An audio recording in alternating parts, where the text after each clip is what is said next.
नमस्कार दोस्तों, स्वागत है आपका बेस्ट क्लास में। मेरा नाम है लोकेंद्र सिंह ठाकुर और इस वीडियो में हम लोग स्टार्ट करने आ रहे हैं चैप्टर 2 जिसका नाम है accounting for partnership firm basic concept. ये रहेगा वीडियो खासकर उन बच्चों के लिए जिनके लिए 12th में है सप्लीमेंट्री। क्या है सप्लीमेंट्री? या फिर आप रुक जाना नहीं के तहत पेपर देने वाले हैं, है ना। रुक जाना नहीं जो भी बच्चे पेपर दे रहे हैं।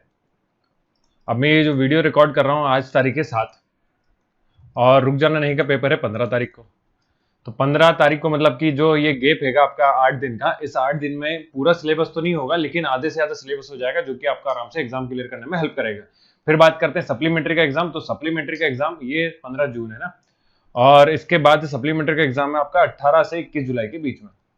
तो यहाँ पे पूरा टाइम हैगा, सप्लीमेंट्री वाले बच्चों के पास पूरा टाइम हैगा 40 डेज का आसपास, है ना। 35 से 40 डेज के आसपास टाइम हैगा।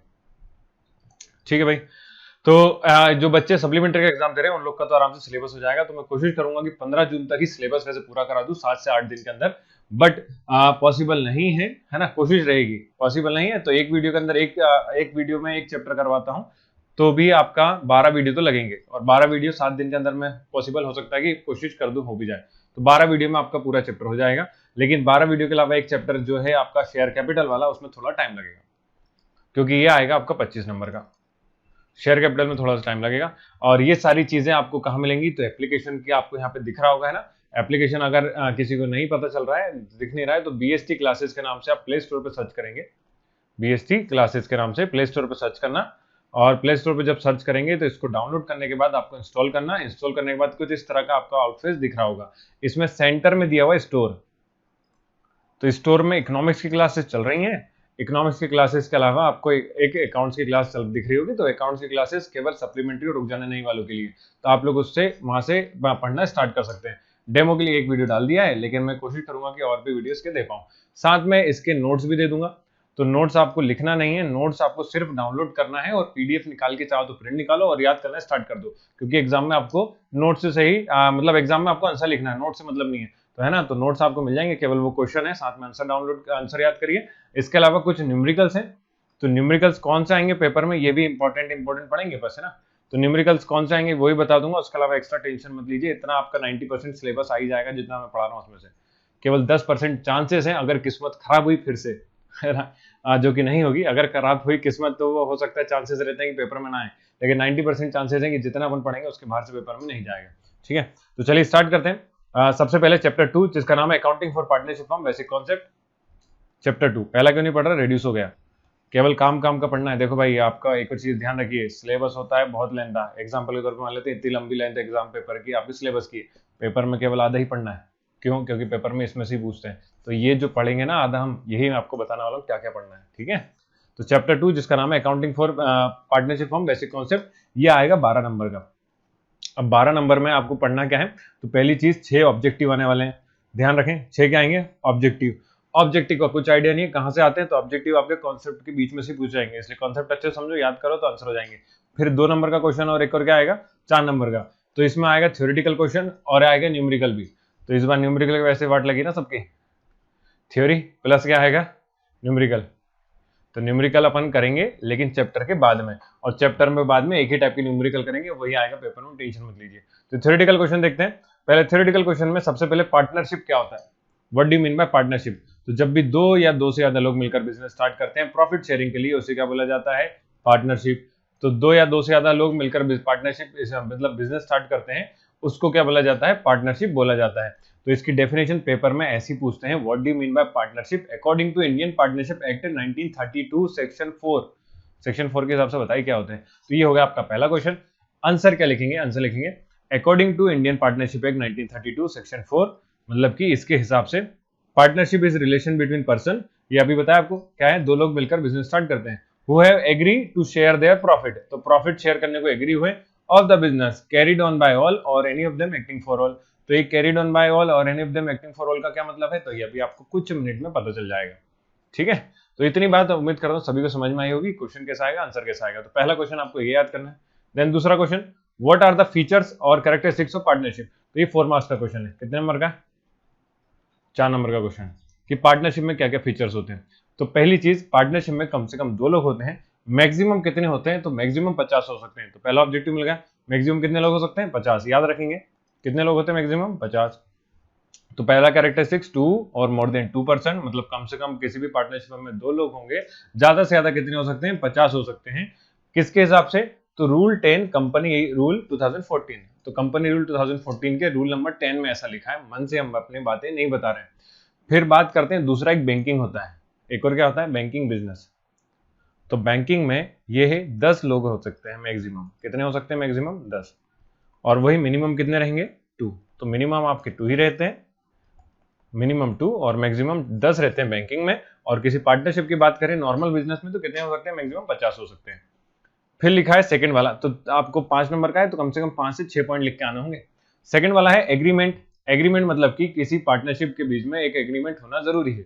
जब भी कोई लोग बिजनेस चालू कर रहे हैं, मतलब पार्टनरशिप कर रहे हैं, तो इनके बीच में क्या होना चाहिए? एक एग्रीमेंट। एग्रीमेंट से कहने का मतलब लिखित तौर पे भी हो सकता है, ओरल में भी हो सकता है। एक डॉक्यूमेंट बना लिया दोनों ने, चलो कि पार्टनरशिप स्टार्ट करते हैं। ओके, तो in partnership business there must be a mutual agreement between the partners. The agreement can be written and or oral, तो लिखित भी हो सकता है, ओरल भी हो सकता है। इस एग्रीमेंट को पार्टनरशिप डीड कहते हैं, तो ये आगे पढ़ना है। लेकिन रिटर्न ओरल भी हो सकता है, लेकिन लिखित रहेगा तो ज्यादा अच्छा है। एग्जांपल के तौर पे अपने यहाँ पे बनता है, आपने स्टाम्प पेपर देखा होगा, तो स्टाम्प पेपर पे डॉक्यूमेंट वगैरह बनते हैं, इसी तरह से एक रिटर्न एग्रीमेंट बनता है। ओके, फिर तीसरा बोला गया पार्टनरशिप जो है वो कैसा होना चाहिए? लॉफुल बिजनेस, मतलब इलीगल होगा तो वो आपका क्या होगा? पार्टनरशिप के अंडर में नहीं आएगा।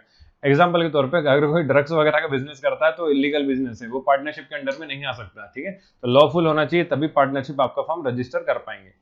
फिर फोर्थ दिया है business carried on by all or any of them acting for all. तो मैं आपसे कह रहा था थोड़ी देर बाद समझ में आएगा, तो ये वाला पॉइंट की वजह से देखिए बिजनेस में क्या होता है, पार्टनरशिप आप नॉर्मल समझ लीजिए। जब भी कोई 2 या 2 से ज्यादा लोग बिजनेस चालू कर रहे हैं, ठीक है, मान लेते हैं ए बी सी 3 पार्टनर है, तो अगर ये दोनों बिजनेस में पार्टिसिपेट नहीं करते हैं तो सी जो भी डिसीजन लेगा वो किसको मानना होगा? ए और बी को मानना होगा। नॉर्मल सी बात है, अगर आपने आपके दोस्त के साथ मिलकर बिजनेस स्टार्ट करा, दोस्त आपके बिजनेस में नहीं आ रहा है, तो आप जो भी डिसीजन लोगे वो किसको मानना होगा? आपके दोस्त को। या फिर दोस्त आपको आके कुछ सलाह देगा तो वो हो सकता है आप माने या ना माने, पॉसिबल है, सजेशन हो सकता है ना। तो यही कहने का मतलब होता है कि या तो कोई एक चला रहा हो या एक की जगह पे सारे लोग, मतलब सारे लोग मिलकर चला रहे हो, तो ऐसे बिजनेस को क्या बोला जाएगा? Carried on by all. देखो या तो सारे लोग चला रहे हो और एनी ऑफ देम, या उनमें से कोई एक चला रहा हो सबकी जगह पे।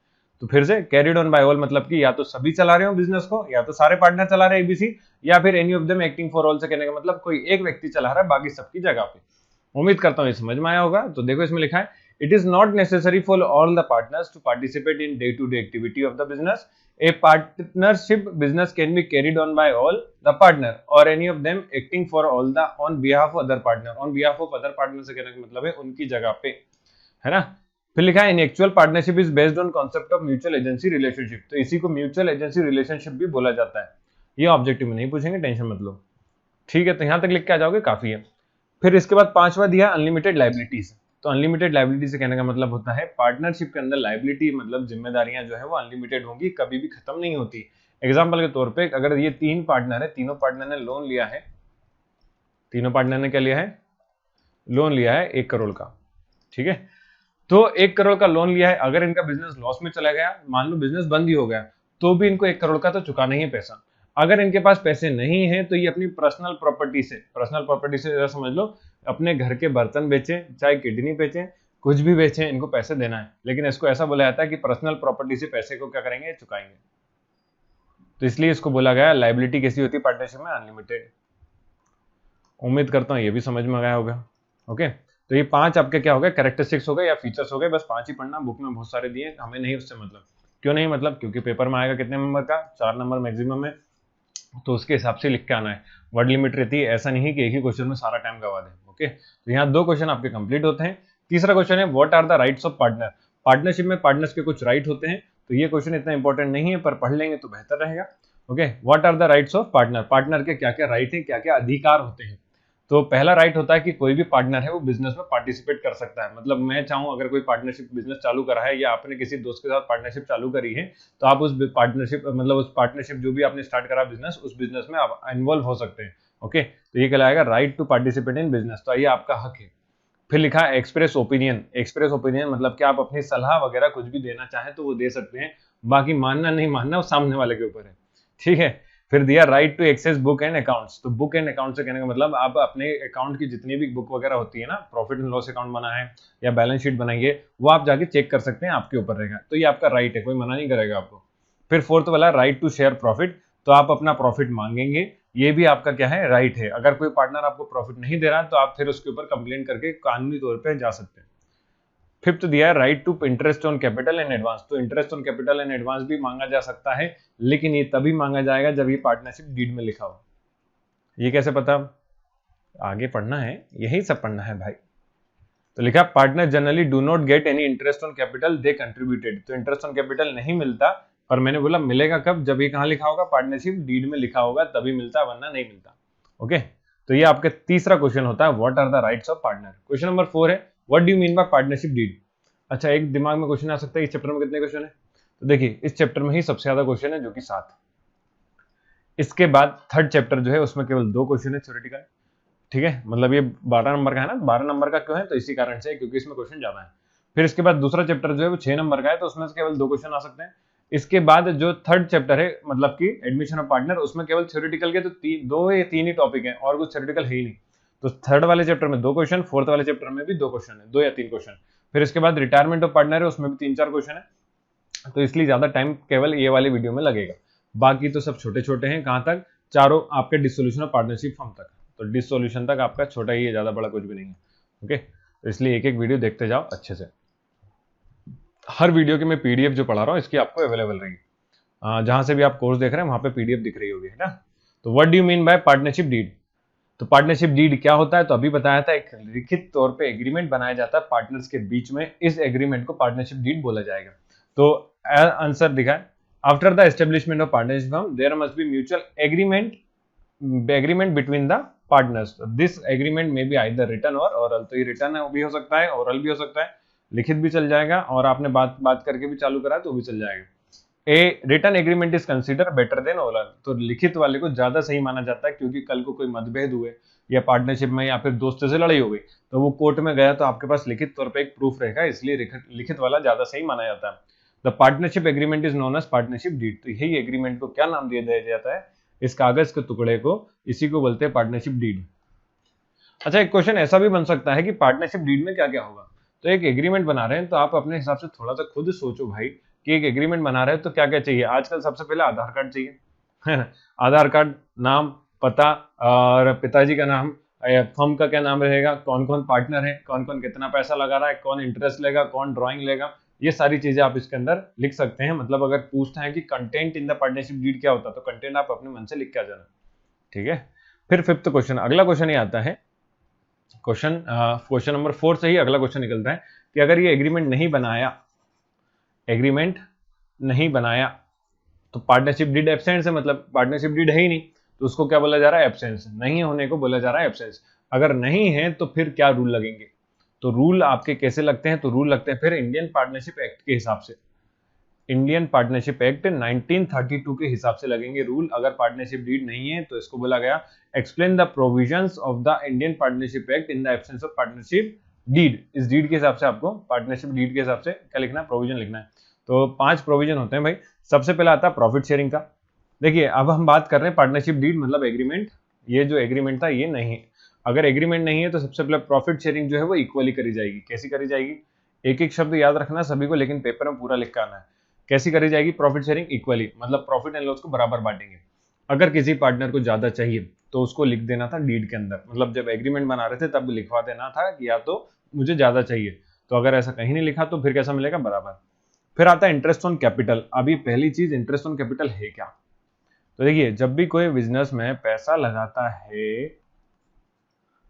है तो उसको बुलाया जाता है कैपिटल। ओके, तो एक टाइप का कैपिटल, और इस पे अगर कोई पार्टनर ब्याज मांग रहा है तो उसको बोला जाएगा इंटरेस्ट ऑन कैपिटल।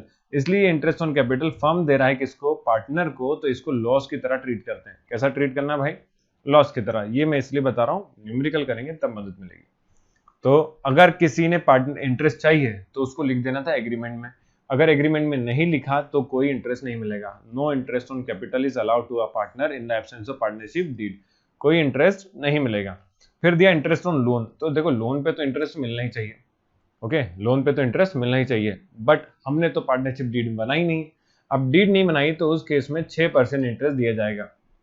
ये ऑब्जेक्टिव का क्वेश्चन है कि इंटरेस्ट ऑन लोन कितना दिया जाता है, तो 6% पर एनम। पर एनम मतलब होता है सालाना, 6% पर एनम के मतलब सालाना 6% की दर से दिया जाएगा क्या, इंटरेस्ट ऑन लोन। ओके, फिर दिया इंटरेस्ट ऑन ड्राइंग। ड्राइंग क्या चीज है भाई, तो ड्राइंग मतलब देखो चित्रकला नहीं है ये चित्रकला नहीं है ना। ड्राइंग मतलब होता है पैसा निकालना पर्सनल यूज के लिए, मतलब कि कोई विड्रॉ कर रहा है, जैसे आप बैंक से खाता निकालते हो, तो बैंक से नहीं, अब यहाँ कहाँ से निकाल रहा है, फर्म से पैसा निकाला है, विड्रॉ करा है पर्सनल यूज के लिए, तो इसको बोलते हैं ड्राइंग। और यही ड्राइंग अगर पैसा दे रहा है तो इंटरेस्ट किसको मिलेगा, इंटरेस्ट ऑन ड्राइंग मिलेगा फर्म को। तो इंटरेस्ट मतलब ब्याज, पार्टनर ने निकाला पैसा और ये इंटरेस्ट किसको मिल रहा है, फर्म को, तो इंटरेस्ट फर्म को मिल रहा है, इसलिए इंटरेस्ट ऑन ड्राइंग जो है वो प्रॉफिट की तरह ट्रीट करते हैं किसके अंदर, पार्टनरशिप में। तो ये आपका क्या आएगा, एक टाइप का ऑब्जेक्टिव में नहीं, ये आपका यूज होना है न्यूमेरिकल्स के अंदर, ठीक है। तो इंटरेस्ट ऑन ड्राइंग की बात करें तो इंटरेस्ट ऑन ड्राइंग अगर किसी को चाहिए तो उसको लिखना चाहिए था डीड में। अब बात ही आ रही कि डीड बनाई नहीं, तो नहीं बनाई तो कोई इंटरेस्ट देने की जरूरत नहीं है। फिर पांचवा है सैलरी। सैलरी से याद रखें, सब रेम्यूनरेशन याद नहीं रहेगा मुझे उम्मीद है, तो आप लोग क्या याद रखें, सैलरी। तो किसी पार्टनर को सैलरी चाहिए तो डीड में लिखी होगी तो मिलेगी, वरना नहीं मिलेगी।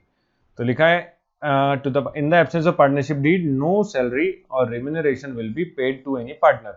तो आप याद कैसे रखें सर, मेन मुद्दे की बात याद कैसे रखें, तो देखो याद रखने का सिंपल सा तरीका है, 5 टर्म्स है, 5 टर्म्स आपको नाम याद रखना है। प्रॉफिट शेयरिंग इक्वली होता है, फिर इंटरेस्ट ऑन लोन 6% मिलता है, ठीक है। फिर से प्रॉफिट शेयरिंग इक्वली होगा, इंटरेस्ट ऑन लोन 6% मिलता है, बाकी कुछ भी नहीं मिलता। कुछ भी नहीं मिलता मतलब इंटरेस्ट ऑन कैपिटल नहीं देना, इंटरेस्ट ऑन ड्राइंग नहीं देना, सैलरी नहीं देना, तो कुछ भी नहीं मिल रहा, तो सिर्फ मिल क्या रहा है, इंटरेस्ट ऑन ड्राइंग लोन पे मिलता है 6% और प्रॉफिट शेयरिंग होता है इक्वली। तो इस तरह से याद रखेंगे। तो ये आपका सबसे आईएमपी मतलब मोस्ट आईएमपी में बोलूं इस चैप्टर में क्वेश्चन यही है, मोस्ट आईएमपी क्वेश्चन है सप्लीमेंट्री अगर बच्चे आप पेपर दे रहे हैं तो। फिर आता है क्वेश्चन नंबर 6। अब यहां तक आपके जो टॉपिक थे वो मेन खत्म हो गए। अब क्वेश्चन ये आता है कि पार्टनरशिप में अकाउंटिंग होती है, तो इस अकाउंटिंग में कौन कौन से अकाउंट बनते हैं। तो पहला अकाउंट बनता है profit and loss appropriation account. कौन सा अकाउंट बनता है, नाम याद रखेंगे, profit and loss appropriation account. Appropriation का मतलब होता है डिस्ट्रीब्यूशन, डिस्ट्रीब्यूशन होता है मतलब बांटना। प्रॉफिट एंड लॉस को क्या करा जा रहा है, बांटा जा रहा है किनके बीच में, पार्टनर्स के बीच में। तो प्रॉफिट एंड लॉस बांटा जा रहा है किसके बीच में, पार्टनर्स के बीच में। तो इसलिए क्वेश्चन बन गया what do you mean by profit and loss appropriation account. तो इसका क्या मतलब है, तो देखिए सोल प्रोप्राइटर जब रहता है, अकेला व्यक्ति जब बिजनेस चलाता है तो सिंपल प्रॉफिट एंड लॉस बनाता है, पर जब पार्टनरशिप बना रहे हैं तो पार्टनरशिप में प्रॉफिट एंड लॉस को बांटना है पार्टनर्स के बीच में, इसीलिए एक अकाउंट बना रहे हैं जिसका नाम है profit and loss appropriation account. लिखा है which is prepare to show distribution of profit. क्यों बना रहे हैं, प्रॉफिट के डिस्ट्रीब्यूशन के लिए। शुरुआत के टाइम पे अब जब ये अकाउंट बनाते हैं तो इसका ढांचा भी याद रखना सब लोग, हाँ ढांचा ही बोलेंगे उसको प्रोफोर्मा कहेंगे, ठीक है। तो ढांचा आपको याद रखना है, ढांचा में याद रखना है कि 2 साइड होते हैं, एक साइड होता है डेबिट, एक साइड होता है क्रेडिट, ये तो सभी को पता ही होगा। तो डेबिट साइड में सिर्फ आपको वो लिखना है जो फर्म के लिए क्या है, लॉस है। किसके लिए, ध्यान रखेंगे, profit and loss appropriation account बनाते हैं फर्म के हिसाब से, फर्म मतलब कंपनी के हिसाब से।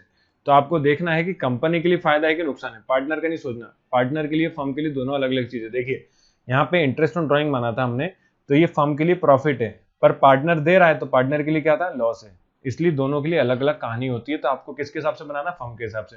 तो फर्म के लिए जितने लॉस है वो यहाँ लिखना है।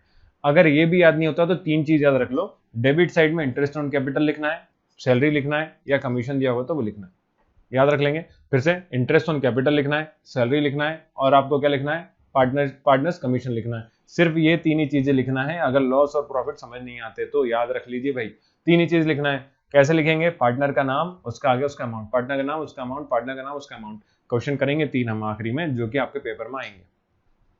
फिर अगर क्वेश्चन में आपको नेट प्रॉफिट दिया है तो सबसे पहले नेट प्रॉफिट लिखा जाता है और इसके अलावा प्रॉफिट लिखा जाएगा। तो इस क्रेडिट साइड में सिर्फ क्या लिखते हैं, प्रॉफिट्स। तो प्रॉफिट मतलब जो फर्म के पास पैसा आया, तो इंटरेस्ट ऑन ड्राइंग अभी आया था, देखिए मैंने थोड़ी देर पहले दिखाया था, इंटरेस्ट ऑन ड्राइंग फर्म के पास आया है, तो आया है तो इसलिए इसको कहाँ लिखा, क्रेडिट साइड। कहाँ लिखा जाता है, क्रेडिट साइड। तो अब यही चीजें यहाँ पे अकाउंट में लिखी है। तो मैं आपको स्ट्रक्चर या ढांचा इसलिए समझा रहा था ताकि वही चीजें हमें यहाँ लिखनी है। तो लिखा है in the beginning the profit is shown in the credit side, credit side में प्रॉफिट लिखते हैं। Loss is shown in the debit side, loss को लिखते हैं डेबिट साइड में। फिर ट्रांजेक्शन जब होते हैं तो those transaction which affect the partners profit and loss is interest on capital to the partner, salary, commission, ये सारी चीजें आपको लिखना है। They are recorded in the debit side. तो ये सारी चीजें कहाँ लिखना है, डेबिट साइड में। And losses appropriate account and interest on drawing is record in credit side. तो आपके पास या तो इंटरेस्ट ऑन ड्राइंग है तो वो कहाँ लिखना है, आपको क्रेडिट साइड लिखना होता है। तो ये ढांचा याद रखें फिर से। सबसे पहले इंटरेस्ट ऑन कैपिटल, सैलरी और पार्टनर सेल कमीशन, फिर profit and loss account and interest on drawing.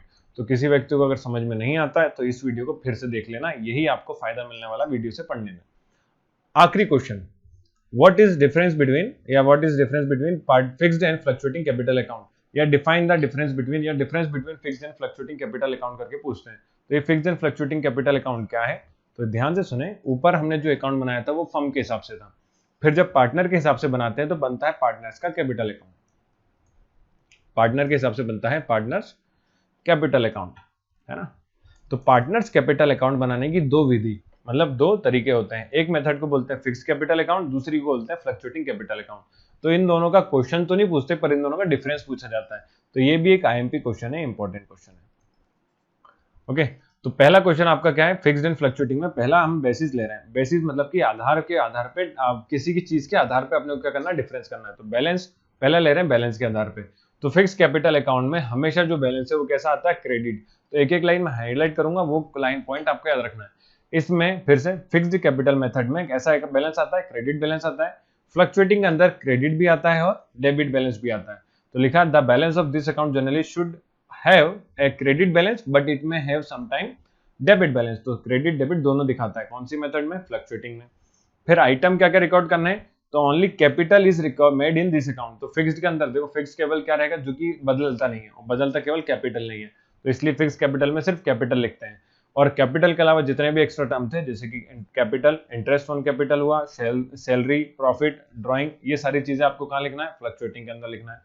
Stability, the amount of capital always remain fix. तो अमाउंट जो है वो कैसा रहता है, हमेशा फिक्स रहता है। किसके अंदर, आपका जो मेथड है फिक्स कैपिटल मेथड के अंदर रिमेन क्या रहेगा, हमेशा फिक्स। और फ्लक्चुएटिंग मतलब होता है बदलते रहना। तो इसलिए इसके अंदर जो है वो आपका क्या होता है, अकाउंट हमेशा बदलता रहता है।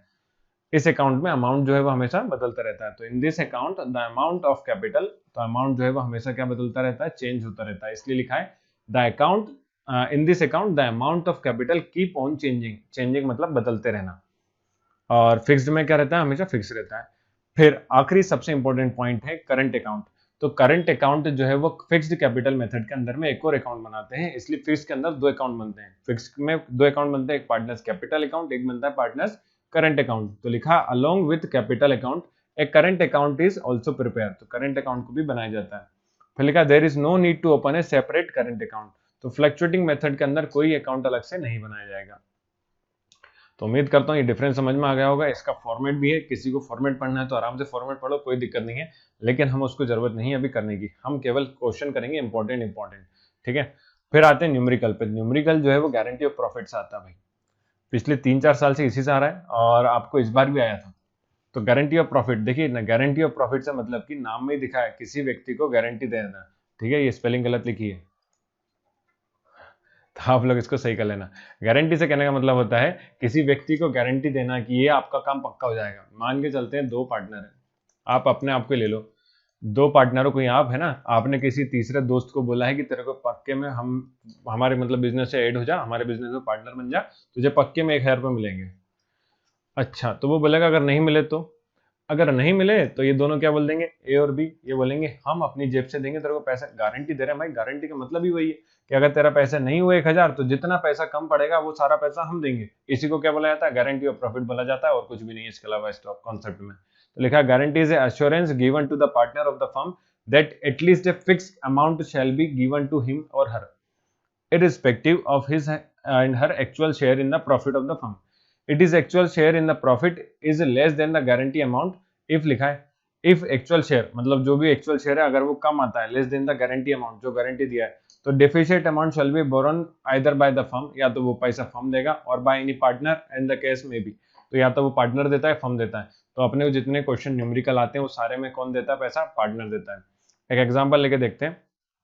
लिखा है A B C are partner in a firm sharing profit and loss. आपके लिए भी होमवर्क रहेगा, है ना, 3 क्वेश्चन करेंगे, 2 में करवाऊंगा, एक आप करोगे। हाँ जी, एक आपका होमवर्क रहेगा। ठीक है, देखिए लिखा है A B C are partner in a firm sharing profit and loss in the ratio of 2:2:1। तो 3 पार्टनर 2:2:1 में अपना प्रॉफिट बांट रहे हैं। फिर लिखा है एज पर पार्टनरशिप डीड के हिसाब से C can be guarantee a minimum of 12,000। तो सी को गारंटी दी है 12,000 की। कितनी गारंटी भाई? 12,000 की। अगर नहीं मिला तो कौन ने दिए? As per partnership deed C has been guaranteed a minimum amount of 12,000 as per profit. Any excess payable to C on the account of guarantee shall be borne by A. तो ध्यान रखेंगे गारंटी जिसने दिए पैसे वही देगा अपनी जेब से। तो guarantee shall be borne by A. कौन ने दी गारंटी? ए ने दी है। Prepare profit and loss appropriation account if profit is 50,000। तो अगर प्रॉफिट 50,000 है और बोला प्रॉफिट अगर 80,000 है, तो ये दो अलग अलग अमाउंट दिए हैं प्रॉफिट के, तो कहने का मतलब दो अकाउंट बनेंगे। तो जब आप आंसर लिखें तो आंसर में ऐसा लिखना है, आंसर हेडिंग डालेंगे, पहले क्या डालना? हेडिंग। तो हेडिंग में डालेंगे प्रॉफिट एंड लॉस। ये हम कौन सा वाला केस बना रहे हैं? केस 1, जिसमें अमाउंट का प्रॉफिट कितना है? हाँ, तो profit and loss appropriation account, ये हेडिंग हो गई।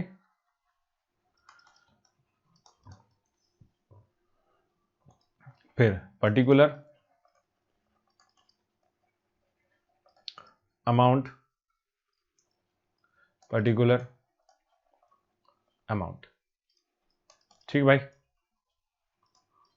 उम्मीद है यहां तक समझ गए होंगे। करा कुछ भी नहीं है, वैसे समझने का क्या है है ना। तो अमाउंट यूएनटी, देखिए मैंने बताया था प्रॉफिट एंड लॉस एप्रोप्रिएशन में सारा प्रॉफिट किस तरफ लिखना है? Credit side. तो इधर लिख देते हैं नेट प्रॉफिट, जो कि इस बार कितना लिया अपन ने? 50,000। इसके अलावा पार्टनरशिप का कुछ लॉस दिया है क्या आपको? ध्यान से देखें, लॉस नहीं दिया। तो लॉस नहीं दिया तो आप उसके हिसाब से करें, इसमें कुछ भी लॉस नहीं है। ठीक है, तो इस प्रॉफिट को हमें तीनों पार्टनर को बांटना है 2:2:1 में। तो कैसे बांटते हैं वो भी देख लीजिए, सीख लो। देखिए जब भी आपको रेशियो दिया हो तो आपको पहले रेशियो का करना है टोटल। जैसे ये ए बी सी 3 पार्टनर है, ठीक है, तो रेशियो का करना है टोटल, मतलब 2 + 2 + 1 कितना होगा? 5। तो ए रखता है 5 में से दूसरा हिस्सा, इस 5 में से दूसरा हिस्सा बी का, इस 5 में से एक हिस्सा किसका? सी का। तो ये रेशियो इसलिए बन गया 2/5, 2/5, 1/5। तो या तो सिंपल से आप क्या करें, टोटल करो और हर एक को डिवाइड कर दो। तो 2/5, 2/5, 1/5, ये तीनों के शेयर हो गए। अब प्रॉफिट जो है वो दिया कितना जा रहा है? तो 12,000 है। कितना है देख लेते हैं, 50,000 है भाई। तो 50,000 को डिस्ट्रीब्यूट करना है। तो 50,000 इंटू 2/5। तो 50,000 इंटू 2/5 क्यों करा? क्योंकि 50,000 का 2/5 हिस्सा किसका है? ए का। बहुत बढ़िया। बी का भी सेम है, तो ए एंड बी दोनों लिख लेता हूँ, बराबर ही आएगा। और सी का निकालना है, तो सी के लिए वही 50,000 और 50,000 का 1/5, मतलब कि जब भी किसी का पार्ट निकालना तो सीधा से उसमें क्या करिए आप? मल्टीप्लाई कर देते हैं। 5 1 जा 5, ये आ गया 10,000 और 10,000 का 2 से इंटू करेंगे तो 20,000। कितना आ जाता है? 20,000। वहीं सी की बात करें तो सी का अमाउंट आया, अब यहाँ गड़बड़ हो गई क्योंकि सी को 12,000 की गारंटी दी है। कितने की गारंटी दी है? 12,000 की। किसने दी है? ए ने दी है। तो अगर ए ने 12,000 की गारंटी दी है, अभी पैसे हैं 10,000, 2,000 कम है। क्लियर दिख रहे हैं भाई? आप 12,000 में से 10,000 माइनस करके देखो, तो ये आपका है कितना? 2,000। तो ये 2,000 रुपये कौन देगा? ए देगा अपने पास से। तो आपको ए के खाते से 2,000 माइनस करना है, सी के खाते में ऐड कर देना, इतना सा काम है। कैसे लिखेंगे इसे? तो देखो यहाँ लिखाएगा net profit transfer to, profit transfer to, ठीक है, ए कैपिटल आया कितना? 20,000 लेस क्या करा मैंने? गिवन टू सी। किसको दे रहा पैसा? गिवन टू सी। सी को दे रहा कितना भाई? 2,000। तो ए का प्रॉफिट आ गया 18,000। बी ने तो कुछ बोला ही नहीं था, है ना, बी समझदार आदमी था। तो लिख देंगे बी कैपिटल अकाउंट डायरेक्ट कितना? 20,000। B capital account 20,000। फिर बात करते हैं सी की। तो सी के में आ जाएगा C capital account, C capital account. C capital account में आएगा आपका कितना? 10,000 और add taken from C, taken from A से कितना मिला है? तो या टेकन या रिसीव लिखेंगे, इसे क्या लिखेंगे? Receive from A. रिसीव लिखो, टेकन के बदले तो छीनना हो जाएगा। रिसीव फ्रॉम, तो ये आपका हो गया 12,000। तो ये आप जब टोटल करें तो ये हो जाएगा 50,000 और यहाँ पे आपका गारंटी भी हो गई। और यही क्वेश्चन आया था 3 नंबर में इस बार भी। ओके, तो ये आपका हो गया 50,000। तो ये एक क्वेश्चन हो गया पूरा, और कुछ भी नहीं है। फिर ये अब हमने प्रॉफिट कितने के हिसाब से लिया, 50,000 के हिसाब से। अगला प्रॉफिट कितना दिया, 80,000। 80,000 के लिए भी सेम एक अकाउंट बनाना होगा। तो अब आप जगह नहीं है, मैं चलो फिर से बना लेता हूं।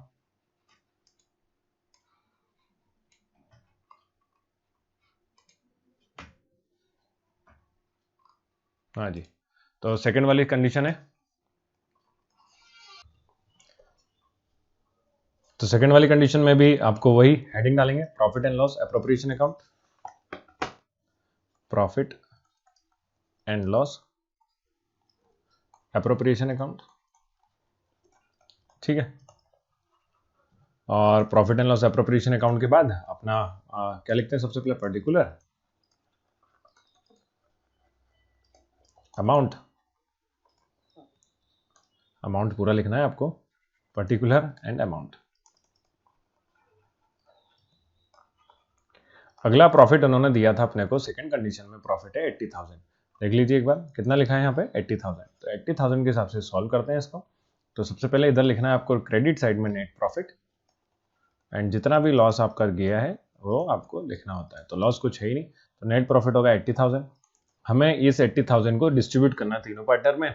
सी को मिलना चाहिए कम से कम 12,000, नहीं मिले होंगे तो क्या करेंगे, देंगे, है ना, क्या कर सकते हैं और भाई।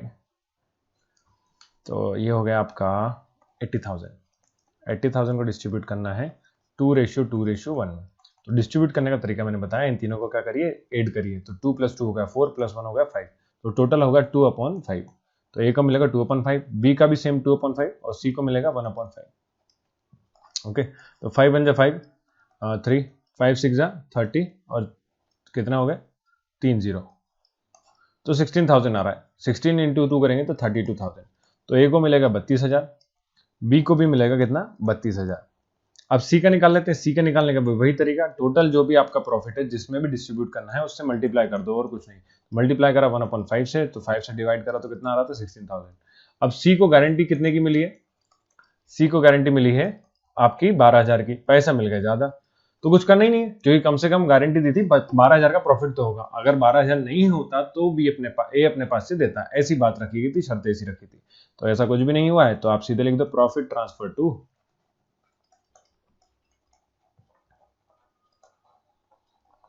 इसलिए मैंने ये वाला क्वेश्चन लिया क्योंकि इसमें दो सिचुएशन दी हुई थी। तो ए को कितना करना है आपका, ए करना है 32,000। फिर बी को भी कितना दे रहे हैं 32,000, और उसके बाद सी को कितना मिल रहा है 16,000।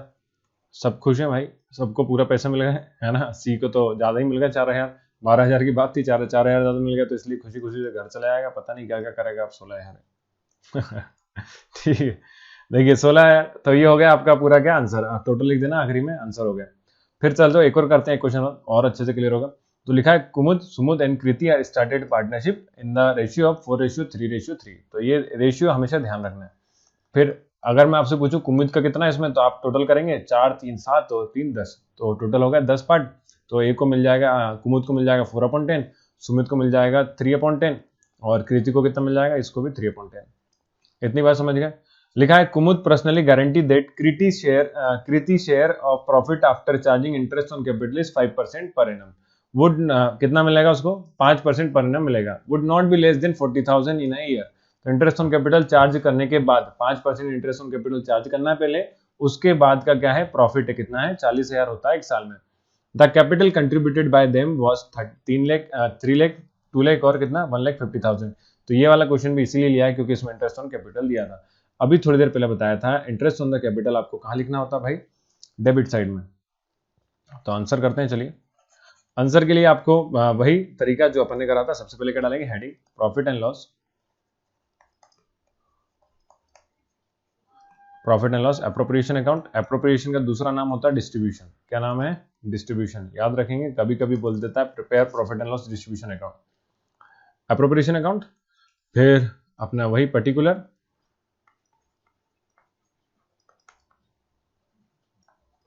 अमाउंट,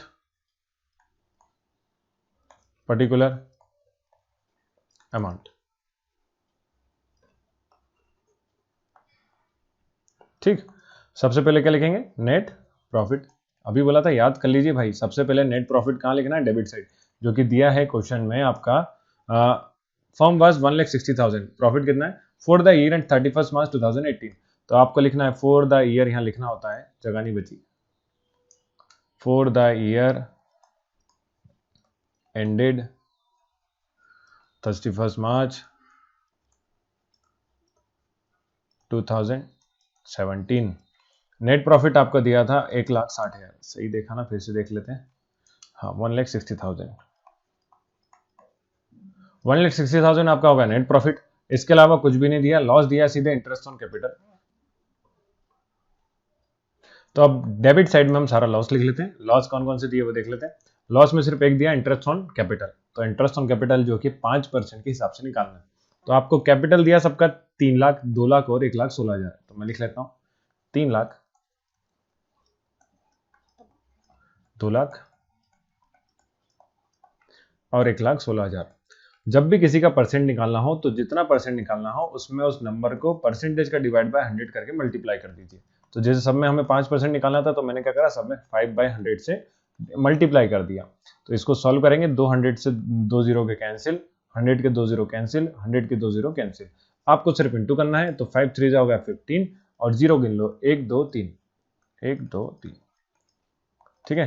5 2 10 और जीरो गिन लो, 1 2 3 और फिर इंटू करेंगे तो 5 इंटू कितना हो जाएगा 1000, तो 5000। तो ये हो गया 5। ये क्या होगा, इंटरेस्ट ऑन कैपिटल। तो इंटरेस्ट ऑन कैपिटल कहां लिखाएगा, यहाँ पे सबसे ऊपर, इंटरेस्ट ऑन कैपिटल। तीनों पार्टनर के नाम कौन कौन थे, तीनों पार्टनर के नाम निकाल लेते हैं, कुमुद, सुमुद और कीर्ति। ठीक है भाई, कुमुद, सुमुद और कीर्ति, अजीब से नाम है पर क्या करते हैं, ठीक है ओके। तो कुमुद, सुमित और कीर्ति तीनों का इंटरेस्ट ऑन कैपिटल आ रहा था 15,000, 10,000 और 5,000। तो 15,000,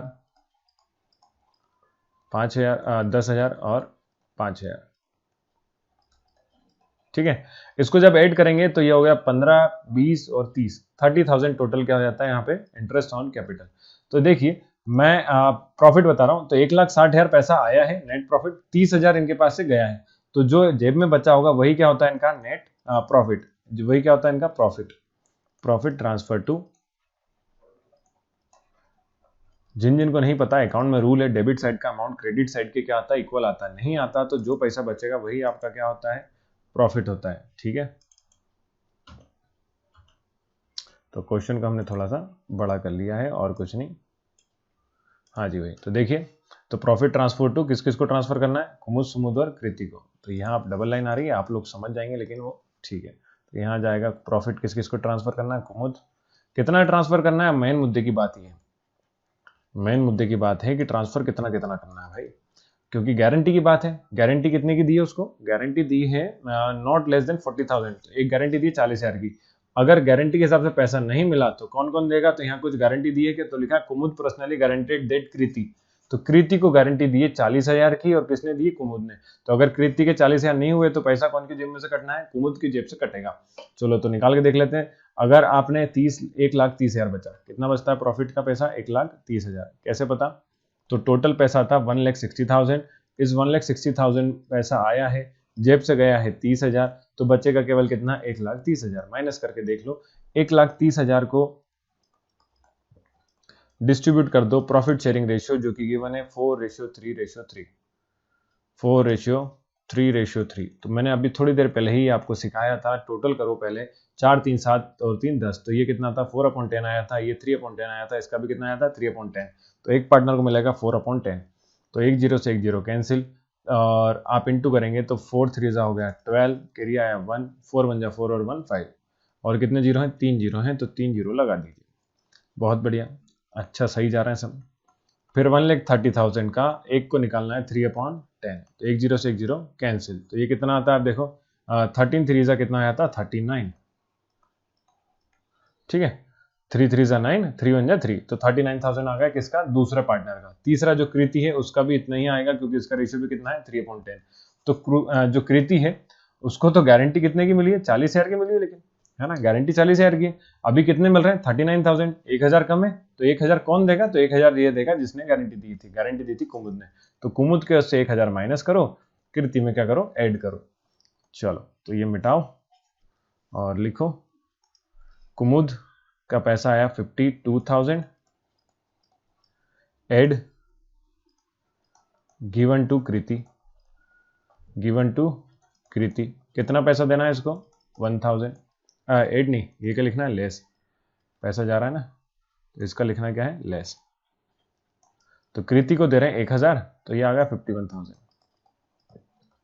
ठीक है। दूसरा आपका पार्टनर जो है उसके तो कोई छेड़ करना ही नहीं है। दूसरा पार्टनर का नाम क्या था आपके? सुमुद। सुमुद का तो मजे में है क्योंकि ना गारंटी है ना कुछ है। तो सुमुद का आया है आपका पैसा, टोटल पैसा था इसका कितना? 39,000। फिर एक कृति, तो कृति के में जरूर ऐड होगा, तो यहां होगा ऐड रिसीव फ्रॉम। तो 39,000 कृति का, और रिसीव करा है रिसीव फ्रॉम कुमुद। कौन से रिसीव हुआ है? नाम क्या है भैया का? कुमुद। हाँ, तो रिसीव फ्रॉम कुमुद। तो कुमुद से रिसीव हुआ 1000, तो ये इनका हो गया भैया का कितना? 40,000। 40,000 की जो कि इनको मिली थी क्या? गारंटी। तो 40,000 पूरे हो गए। तो इस तरह से क्वेश्चन आपको करना होता है। गारंटी ऑफ प्रॉफिट में ध्यान रखेंगे कि किसी पार्टनर अगर किसी और दूसरे पार्टनर को गारंटी दी है, उतने पैसे नहीं मिलते हैं, तो जिसने गारंटी दी वो अपनी जेब से पैसे देगा। इतनी सी सिंपल सी कहानी है। तो इसके बाद आता है एक नेक्स्ट क्वेश्चन जो कि आपको स्क्रीन पे दिख रहा होगा। तो ये क्वेश्चन आपको करना है, ये आपका होमवर्क है। आंसर आप लोग क्या करेंगे? आखिरी में मैच कर लेंगे जो भी आप आंसर निकालेंगे उससे। तो उम्मीद करता हूँ सभी को समझ में आया होगा। अगर आप ये यूट्यूब पे देख रहे हैं तो वीडियो को लाइक करें, शेयर करें, और अपने खासकर उन दोस्तों को जरूर शेयर करें जिनकी सप्लीमेंट्री है या फिर रुक जाना नहीं का एग्जाम होने वाला है। ठीक है, ताकि वो अच्छे से इसमें कर सके। तो नेक्स्ट वीडियो आपको जल्दी मिलेगा, और उसके लिए आपको एप्लीकेशन डाउनलोड कर लेनी है। एप्लीकेशन पे ही नेक्स्ट वीडियो आएगा जिसका नाम है क्या? BST क्लासेस के नाम से। प्ले स्टोर पर आपको ही मिल जाएगी। तो देखने के लिए thank you, bye bye, take care, अच्छे से पढ़ाई करें, गुड लक।